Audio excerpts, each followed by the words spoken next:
dancer ka, Joseph? Hindi po. Hindi ka dadaw? Ay, hindi. Ha? Hindi, ano pa? Wala, gawa-gawa. Ako lang yun. Kasali sa mga beauty pageants? Isa lang ho. Kasi pinilit po ako yun. Sinong pumilit sa'yo? Teacher ko po. Teacher mo? Okay, bakit?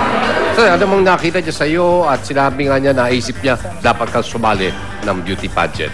Hindi, kasi wala silang kalaban. 5 lang kasi yun sila. Pinapasali nila ako. Tapos, pag hindi ako sumali, ibabagsak niya ako. Sinabi ng teacher ibabagsak ka kung hindi ka sumali sa pageant. Pero pananakot lang yata yun. Malamang. Yung teacher mo ba sumasali rin sa mga pageant? Hindi po. Hindi. Hindi siya sumasali. Okay, eto na ha. Ito ang ating third question worth 20,000 pesos. Babalikan po natin yung tanong. Tuwing ilang taon nagaganap ang leap year? If you're correct, 20,000 pesos. Kung hindi, you're eliminated. Okay? At ang mananalo po ay ang ating mga Diva Azaristas. Kaya hinihingi ay MP4. Okay, eto na po, si Bang.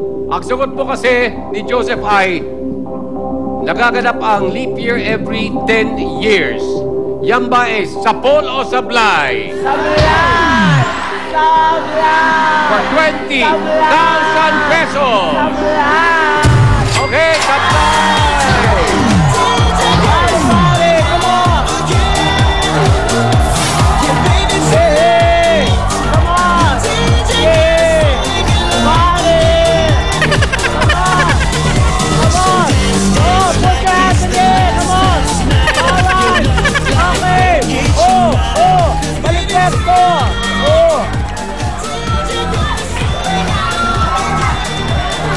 Joseph, ikinalalo ko po sabihin sa iyo na nagkamali ka uli.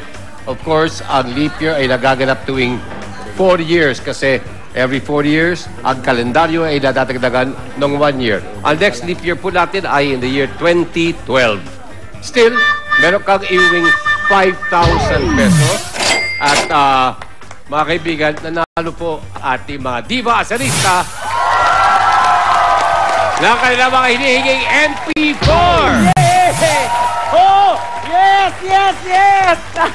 Well, kahit pa paano, gusto ko pa rin pasalamatan ang iyong mga supporters, Joseph. And of course, sa ating studio audience, sa ating mga dancers, yung mga kababalik lamang pagkatapos napakahabang bakasyon. And of course, sa ating mga susuneros, maraming salamat ulit. Kay Miss Ellen Adarna, magandang tanghali po sa inyo. Hello po, Nay. Magandang tanghali po. Kahit pa 5,000 pesos pa rin. At meron po tayong goods. Ellen, maraming salamat. By the way, Ellen, binabati ka pala ni Gladwin Gomez. Mamaya ko ikakwento sa iyo. Ha?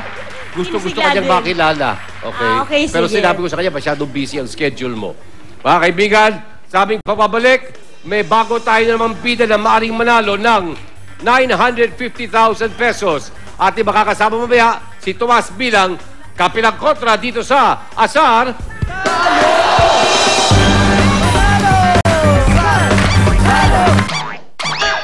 Dito sa Azar Talo, pati kayo panalo sa aming home partner promo. To join, hintayin ang question of the day at i-text ang panalo, space, iyong sagot, name and address sa 234 for Globe, TM and Sun at 367 for Smart and Pocket Text. Kaya sana na dito sa Sartalo, pati kayo panalo.